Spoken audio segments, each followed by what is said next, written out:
Thank you. Wonderful. Our guest today is Jim Lampos on Live Lunch Break. I'm Rick Coster for theday.com. Those are fun. Thank you. I don't know if fun's actually the right word. Some of them are kind of haunting. Well, I have fun in haunting situations, Yeah. so yeah, it's fun for me. The new album is called The Entangled States, and if you've been lucky enough to hear it, and you played a couple of tunes from that, to watch you play, your chord voicings, your finger picking, a lot of open strings, this is beautiful stuff.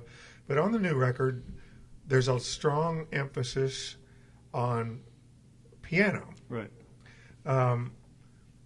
And it's neat to hear how the songs translate here live, the way you wrote them. But why would you have chosen to present them in the fashion? And a lot of the tunes are basically, I don't know if it's a lot, but some of them are just Jim back with one of your old friends, Joel, playing piano. Yeah. What made you want to present them in that fashion? When I was writing these songs, when I was thinking about them, I really heard other instruments. And my first few records had full bands, and the last few didn't. And I really thought I needed somebody. So the first person I thought of was Joel Diamond in New York, who's an old friend of mine. He's just an amazing keyboard player, piano player. And so he agreed to come up, and we did it at the power station. And we sat down in the studio. So I was running through the songs. He was playing along, sounded good. And he just did something, and I was like, wow. So I just walked over to the piano, and I'd just seen Tony Bennett play, So I kind of like had that in my mind, so I just kind of walked up to the belly of the piano and said, just play that, And I did a vocal to it. And I said, what's the way we're going to cut it? He's like, you can't do that. You can't take out your guitar. I was like, sure you can. And the session kind of took off from there. It became something totally different than what I came in with, but so much better than what I came in with, I think. Well, I mean, it is remarkable what he did. It's very,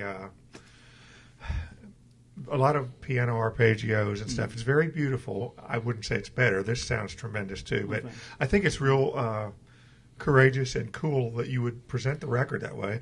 But now we know that you can do the material and it works just as well with the guitar. Yeah.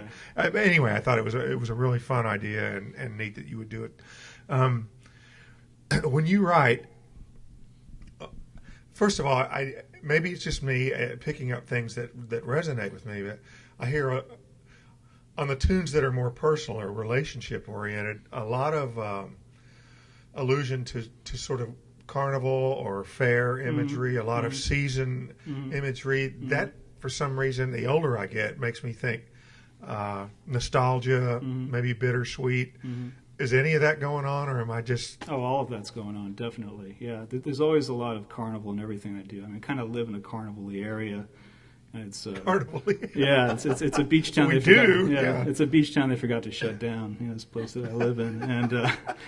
And so you kind of, you just step out the door, it's like it's kind of in your face, And, the season just spins so quickly, and it is kind of like a carousel, It's always there, but you're always kind of, Yeah, I think when we moved up from Texas all those years ago, we didn't realize how remarkable it could be to have a season cycle, and I enjoy the hell out of all four of them. So, let me ask you this: like you did a song about the things that we left behind. That's about war. Very profound and some very striking images in that. What determines when you sit down with a guitar? Does a chord progression suggest to you, or maybe a melody line, that I'm going to take this beyond just a relationship song? Or do you think, wow, I just read something in the paper today, I'm going to write something that fits that? How does that process work? It's usually not topical. I mean, sometimes it could come from a paper, sometimes a conversation you hear on the street. Usually it's almost like you feel a wave building up, or there's even like a structure. And something will just precipitate it.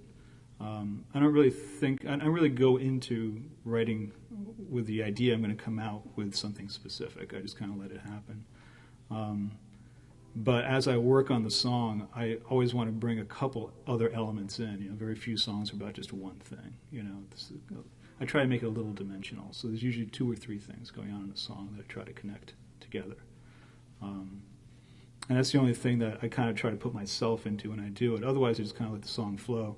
And it happens, sometimes it's a line, sometimes a chord, and sometimes just sitting around and there's a melody. It can come any which way. It's pretty fun. Yeah, it is. We're speaking with Jim Lampos here on Live Lunch Break. It's a privilege to have him here. If you haven't heard the new album, get it, okay? Did you bring any with you? I did. All right, so everyone in here, get your checkbook out. Did they still make checks? I have another question, though. Again, me getting old. You use a lot of staccato major chord punctuations that give an indelible visual and audio. When we were younger, it seemed to me like songs were all major chordy, were full of life. Right. The older we get, and I'm including you in this, you tell me if I'm wrong, there's a lot more minor chord, pretty kind of sadness. And I think that there's a beauty in that. It's not sad like I'm depressed sad. There's a maturity sort of. Right. Is that true? Do you find a sort of therapy in the minor chord pretty stuff? Or? Yeah, I mean, it's always been part of me. I've always loved it. And John Fahey's one of my favorite guitarists, or Jimmy Page, where, or someone like Miles Davis, where they do this very modal thing. I've always been interested in that major minor thing where you just hit one note, it shades it one way, you hit another note, it shades it another. So I like to play that way in sort of modal fashion. But yeah, I mean, the older I get, I guess I allow myself to do a lot more of the minor stuff, because you're supposed to write in major, major chords because that's what pop songs are. But now it's like, yeah, whatever, just write whatever comes. Well, you just threw out Miles Davis and John Fahey. You can't. They like minor chords. Yeah. So. When are you always play Sailfest, so we know that's coming up. Thank you, Sherry.